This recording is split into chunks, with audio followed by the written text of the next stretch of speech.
Verseau,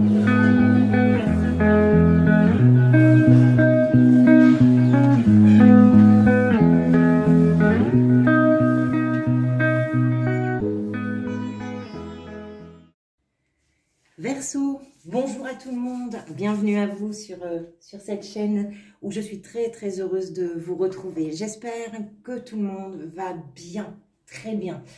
J'espère que vos fêtes de fin d'année se sont bien passées et que cette nouvelle année démarre bien pour vous. Je vous présente bien évidemment tous mes vœux pour celle-ci.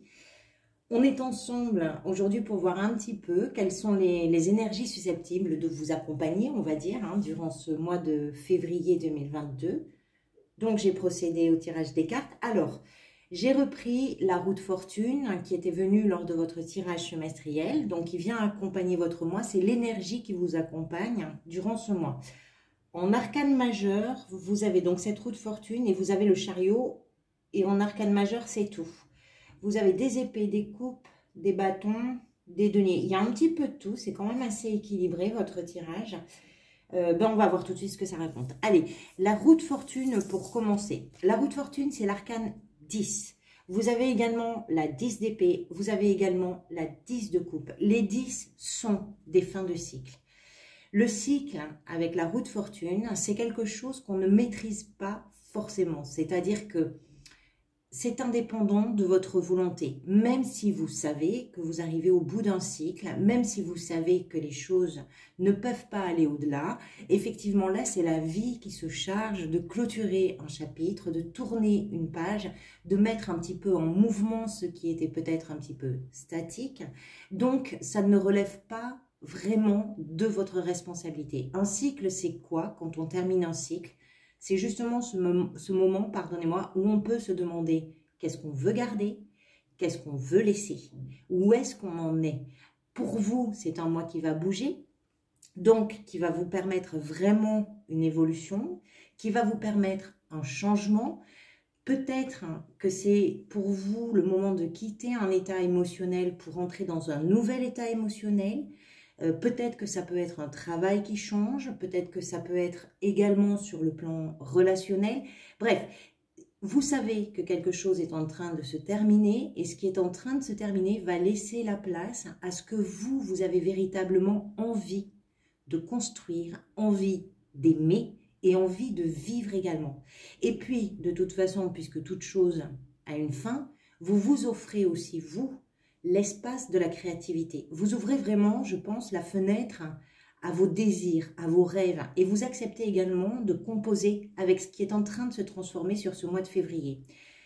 La roue, ça peut aussi être un petit clin d'œil que la vie vient vous servir et qui vient vous accompagner par des synchronicités, par exemple, par des petites surprises aussi, ou des opportunités qui peuvent être vraiment heureuses. Donc, de tout ce qui peut donner, si vous voulez, en tout cas, une nouvelle tournure aux événements, une nouvelle tournure aux relations également.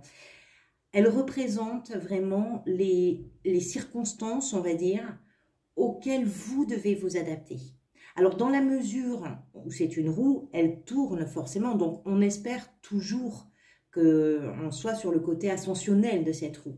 Dans votre tirage à vous, moi je pense que vous avez toutes ces faveurs et que c'est vraiment le cas pour vous parce qu'on va développer bien évidemment, mais votre tirage amène vraiment une sortie, une fin de cycle qui est peut-être un peu pesant pour aller vers quelque chose de beaucoup plus serein, on va dire.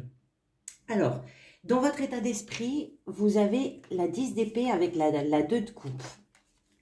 Là aussi, une fin de cycle, et pour le coup, pas n'importe lequel, parce que c'est un cycle qui semble quand même peser pas mal sur votre morale. Si vous pensiez échapper à cette fin de cycle, c'est vraiment impossible. Voilà, et c'est une très bonne chose pour vous, c'est vraiment une très bonne chose, parce que arriver à la fin de du cycle, de la 10 d'épée, ça veut dire que ça vous permet de voir le jour nouveau qui est en train de se lever, peut-être après une période qui a quand même été probablement assez anxiogène et où vous avez sans doute ressassé certaines idées un petit peu sombres, où vos peurs ne vous ont vraiment pas laissé de répit. Peut-être que même vos peurs, vos craintes, vos doutes sont devenus assez obsédants. C'est une période où vous avez dû vous sentir vraiment très fatigué, abattu, morose, enfin bref. Et justement, bah, ça tourne en février, ça évolue en février. Et ce qui s'offre à vous, c'est quoi? C'est la 2 de coupe. Alors la 2 de coupe, pour certains d'entre vous, ça peut être une toute nouvelle rencontre. Ça peut être un tout nouvel amour. Si vous êtes en couple depuis un certain temps et que c'est pas l'idée d'une nouvelle rencontre, c'est un renouveau dans votre relation. C'est tout à fait possible. Pour ceux qui ne sont pas dans une relation ou dans une perspective d'une relation amoureuse, par exemple, c'est une rencontre avec vous-même. C'est quelque chose qui vous permet là de comprendre que pour vous relever de cette 10 d'épée, vous devez écouter les vibrations qui viennent de votre cœur. Tout ce qui fait que vous êtes la personne que vous êtes, c'est d'être en paix avec vous, de respecter vos valeurs, d'arriver à vous aimer et de vous sentir vraiment aligné avec ce qui vous fait vibrer émotionnellement. La 2 de coupe, si c'est une relation, par exemple, c'est vraiment une relation qui s'échange, il y a une grande réciprocité. Ce que l'un apporte à l'autre, il le reçoit avec beaucoup de grâce, avec beaucoup d'élégance, avec beaucoup d'intelligence et vice-versa. Chacun construit quelque chose. Donc, il y a vraiment cette idée de quelque chose qui est relativement idyllique.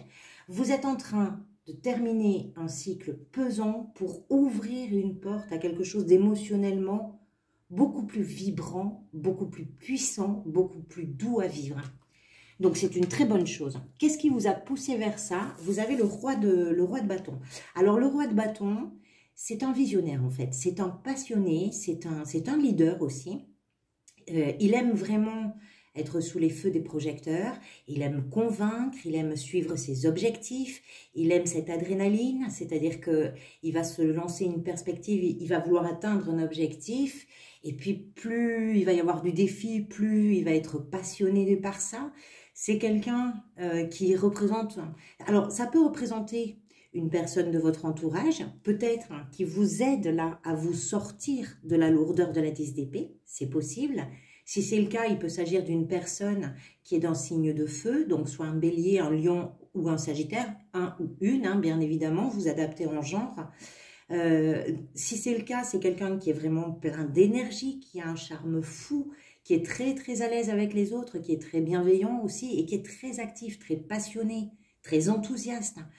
Ou bien ça peut être aussi que c'est votre énergie à vous. C'est vous qui avez actionné cette énergie-là, vous avez retrouvé toute la confiance de ce roi, et c'est cette énergie-là qui vous permet justement de vous relever.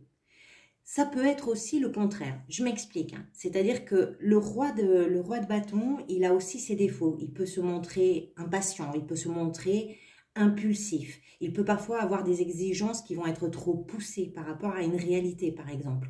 Et c'est peut-être ça, une impatience, ce genre de choses qui vous ont conduit dans le mur de la 10 d'épée. Et c'est ce qui a fait que ça a été le moteur, en fait. C'est quelque chose qui a déclenché une ressource en vous, qui a déclenché, qui a actionné cette roue. C'est-à-dire que vous ne pouviez pas aller au-delà. Vous aviez la tête dans le mur. Et donc, il y a cette ressource passionnée qui est en train d'émerger. Donc, soit c'est quelqu'un qui vous a aidé, soit c'est vous qui avez déclenché en vous cette énergie, vous avez retrouvé cette passion, parce que forcément, après une période un peu difficile, vous retrouvez ce qui émotionnellement vous porte, vous construit, vous aide, et du coup, ça fait que vous redevenez ce roi de bâton, avec tout son charme, avec tout ça. Soit vous êtes allé trop loin dans quelque chose, et c'est ce qui a été finalement le déclencheur. Être allé trop loin, ça veut dire que vous étiez arrivé au bout de cette chose et que finalement, à partir de là, il fallait démarrer quelque chose de tout à fait différent. Donc pour chacun de vous, ce sera différent. Adaptez-le en fonction, bien évidemment, là aussi, de votre situation. Ce que vous voulez le plus, vous, c'est la reine de coupe. Alors la reine de coupe, c'est une énergie qui est très douce. C'est une énergie également de très très grande intuition. C'est une énergie d'amour et de compassion également. Elle est très sécurisante, cette reine. Il, peu importe le genre, hein, entendons-nous bien, je parle d'une énergie. Je pense que ce que vous voulez le plus, c'est soit vous sentir protégé, vous sentir aimé, mais c'est également en retour enrober, on va dire, de votre attention les gens que vous aimez, peut-être le travail que vous aimez, ce que vous avez envie de protéger dans votre vie, ce qui vous fait du bien. Elle peut représenter cette reine dans un domaine professionnel, par exemple, quelqu'un qui vient en aide aux personnes. Ça peut être une thérapeute, ça peut être un psy, ça peut être... Voilà, vous comprenez ce qu'elle représente en fait. Elle a de grandes capacités intuitives. Donc, elle peut représenter évidemment l'énergie d'une personne. Par exemple, si vous êtes en couple, d'une personne que vous venez de rencontrer, qui est très douce, qui est très aimante, qui est très sécurisante pour vous, notamment sur le plan émotionnel. Ça peut représenter aussi votre énergie, ce que vous avez vous envie de développer, ce que vous avez envie d'incarner et d'expérimenter. Il y a beaucoup d'intuition, beaucoup de douceur, beaucoup d'amour et puis une maîtrise aussi. C'est une reine quand même, c'est-à-dire qu'on n'est pas dans quelque chose qui nous submerge. Cette reine, elle en a vu passer avant d'arriver à asseoir cette maîtrise qu'elle a aussi de son amour, de ses émotions. Elle sait exactement où elle en est. Hein. On ne rentre pas dans sa bulle aussi facilement qu'on pourrait l'imaginer. Elle est très, très protectrice. Ce qui va venir vous aider, c'est le cavalier de denier. Le cavalier de denier me dit là que ce qui va venir vous aider, c'est de prendre votre temps, un pas après l'autre. Ne brûlez pas les étapes. Ce cavalier-là, il construit son bien-être, il construit ses idéaux, il construit ses valeurs. Il construit son patrimoine, mais c'est le plus lent des cavaliers. Et ce qui va vous aider, c'est d'avoir sa patience, et puis c'est de comprendre que quand les choses bougent avec cette roue, eh bien il faut savoir aussi se donner le temps de construire ce qui vient pour que ça devienne un véritable socle pour vous, un véritable socle pour votre avenir.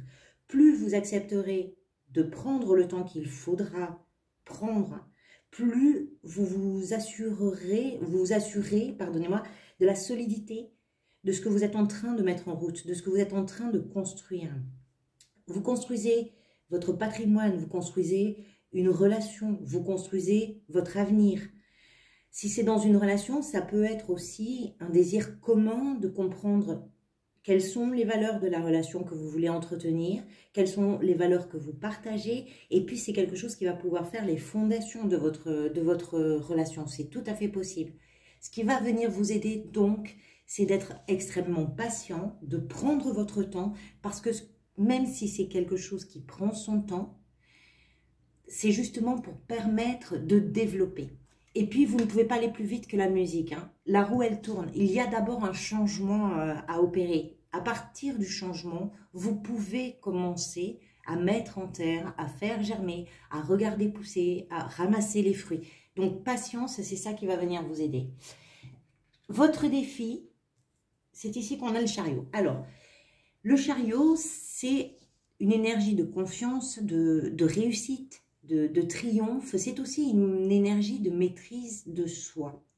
Moi, je pense que votre défi, c'est de retrouver votre confiance en vous, même si la période qui a précédé a été difficile. N'ayez pas peur de passer un cap. N'ayez pas peur du changement. N'ayez pas peur. Faites-vous confiance. Et puis, peut-être aussi que votre défi, ça va être de canaliser vos émotions. Si, par exemple, vous vous sentez submergé, si vous vous sentez... parce que avec les couples, on est dans les émotions. Vous pouvez vous sentir par moment, peut-être pour certains, à fleur de peau. Donc, ça va être un défi d'arriver à canaliser ça. Vous allez vers une réussite personnelle, mais qui va être partagée. Donc, si les choses sont un petit peu mouvementées dans le changement, peut-être que vous n'arriviez pas à voir comment vous alliez vous en sortir, je ne sais pas dans quoi, peu importe. Mais là, vous y êtes. Donc, votre défi, ça va être justement d'accompagner ce mouvement, d'accompagner ce changement. Faites-vous confiance. Voilà, c'est le défi pour vous sur ce mois de février. Au niveau professionnel, vous avez la 7 d'épée. Alors, la 7 d'épée, c'est toujours une énergie un petit peu particulière parce que, si vous voulez, on se défile avec cette 7 d'épée. On se défile un petit peu, on se défile de ses obligations, on se défile de ses responsabilités. On profite que l'attention, par exemple, soit portée sur quelque chose pour ramasser ses affaires, prendre ses clics et ses claques et puis partir avec ce qu'on a pu sauver. Alors souvent, cette carte, elle évoque le vol, elle évoque la déception, elle évoque la trahison, l'évasion. Il y a quelque chose de cette idée-là. Alors il peut y avoir hein, pour vous, au niveau professionnel, une situation qui est peut-être pas très assumée, c'est possible. Ça peut être une fin de contrat qui se termine peut-être bizarrement, une fin de partenariat. Parce que là où vous étiez, peut-être qu'il y avait quelque chose qui représentait pour vous un véritable casse-tête et que vous devez quitter cette chose-là, professionnelle, ce travail, je ne sais pas, ce poste, je ne sais pas, quelque chose en tout cas, une équipe peut-être, mais d'une façon un petit peu, voilà, étrange. Alors ça peut résonner bien évidemment de plein de façons, ça peut être sur un projet, ça peut être pour un travail, ça peut être aussi financier, vous êtes en train de chercher une solution, mais ça vous oblige un petit peu à passer par des chemins qui sont pas forcément les plus droits, on va dire. Voilà. Donc ça peut représenter quelque chose comme ça. C'est vous trouvez une solution, quoi qu'il en soit, professionnellement.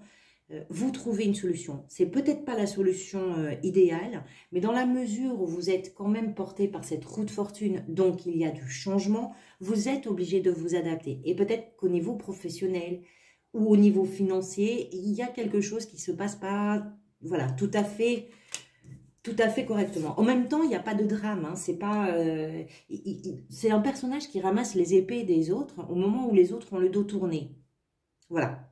Alors, soit c'est vous qui ramassez les épées et vous partez avec, soit effectivement au niveau professionnel, il y a quelqu'un qui a ramassé votre épée et qui est parti avec. C'est pas forcément dramatique, c'est pas forcément joli. Voilà, c'est ça qu'elle nous dit cette carte. Au niveau sentimental, relationnel, donc sentimental, ça peut être évidemment les amours, votre relation d'amour, ça peut être vos amitiés, ça peut être vos relations sociales. Tout va très très bien. Les liens sont beaux, ils sont forts, la famille est tout autour de vous, tout le monde est très réuni, tout le monde est très soudé, les amis vous tiennent chaud. Si vous êtes très solitaire, ben vous êtes bien. Voilà, vous êtes très bien dans votre cœur, vous vous sentez bien. C'est une carte de bonheur, c'est une carte de presque idéale, de joie, de bien-être, de savoir vivre ensemble. Vous avez du soutien. Ce sont des relations qui vont très bien. Vous partagez vos idées, vous partagez vos valeurs, vous échangez. Il y a vraiment quelque chose de l'idée du clan qui est fort, qui est solide. Les relations sont chaleureuses. Si par exemple vous êtes en train de sortir d'une période difficile, vous pouvez compter sur les gens qui sont autour de vous. Il y a cette idée, cette notion de famille très unie, très heureuse, très soudée et qui va très bien. Voilà, qui va très très bien. Ce qui semble plutôt bien puisque, voilà, puisque vous sortez quand même de cette 10 d'épée que je n'oublie pas. Comment vous vous sentez? Le roi de denier. Moi, je pense que vous vous sentez très serein ou sereine. Le roi de denier, c'est un personnage qui regarde l'avenir en paix par rapport à ce qu'il a construit, en paix avec lui-même. C'est quelqu'un qui est sûr. Il est sûr de ce qu'il a construit. Il est sûr de ce en quoi il croit. Il sait qui il est. Il a tordu le cou à ses doutes. Il a travaillé pour sortir peut-être d'un cycle. C'est un personnage qui en impose, le roi de denier, qui en impose par tout ce qu'il a su gérer, par tout ce qu'il a su construire. Il est en pleine possession de ses moyens et il se dégage de ce personnage une grande sérénité. Lui aussi, c'est un personnage qui est très bienveillant, qui est très chaleureux également. Il y a beaucoup de chaleur dans vos relations sur ce mois de février. Donc c'est un personnage qui est très, très bienveillant, très chaleureux. C'est quelqu'un qui sait qui il est. Il y a, avec les deniers, on est souvent dans la matérialité, bien évidemment, ou dans le professionnel. Là, on parle de l'énergie, de comment vous vous sentez. À ce moment-là, moi, je pense que les deniers représentent vos valeurs. Vous êtes sûr de ce qui compte pour vous. Vous savez ce qui fait vibrer votre cœur. Et c'est quelque chose qui vous conforte dans votre bien-être, qui vous apaise. C'est quelque chose qui vous permet de voir venir très différemment les jours qui se profilent à l'horizon. Voilà. Ce que vous n'aviez pas vu jusqu'à présent, là, pendant février, vous commencez à comprendre quelle est votre place juste, qu'est-ce qui vous permet de défendre vos idéaux et de défendre tout ça. Et c'est quelque chose qui vous permet d'être en paix avec vous-même. Ce vers quoi vous allez à la fin du mois, c'est l'as de bâton. L'as de bâton, c'est quoi? Les bâtons, c'est une énergie vitale, c'est une énergie passionnée, c'est une énergie d'enthousiasme, c'est quelque chose de nouveau. Forcément qu'il y a quelque chose de nouveau. Vous terminez un cycle, forcément ça va ouvrir la porte à quelque chose de nouveau. Donc ça peut être un tout nouveau projet, ça peut être effectivement une nouvelle relation qui démarre sur quelque chose qui est très passionné, vraiment très passionné, passionnant sans doute aussi, qui vous emballe complètement. Ça peut être un nouveau travail, ça peut être n'importe quoi. En tout cas, quelque chose qui va vous toucher directement dans votre centre énergétique, j'ai envie de dire, et qui va vous permettre de vous investir également dans ce que vous avez à vivre ensuite. Donc c'est quelque chose de très nouveau, l'as de bâton. Voilà, on arrive au bout de cette vidéo. J'espère qu'elle fera écho à ce que vous vivez. Merci en tout cas pour votre présence. Merci d'être resté jusqu'au bout. Merci également du fond du cœur pour tous vos soutiens qui, vous le savez, sont très importants pour la chaîne. Donc, vos likes, vos commentaires, vos abonnements, merci beaucoup pour tout ça. Je vous retrouverai très prochainement pour d'autres vidéos. En attendant de vous retrouver, surtout prenez grand soin de vous et grand soin des gens que vous aimez également. Je vous dis à très bientôt. Merci pour tout.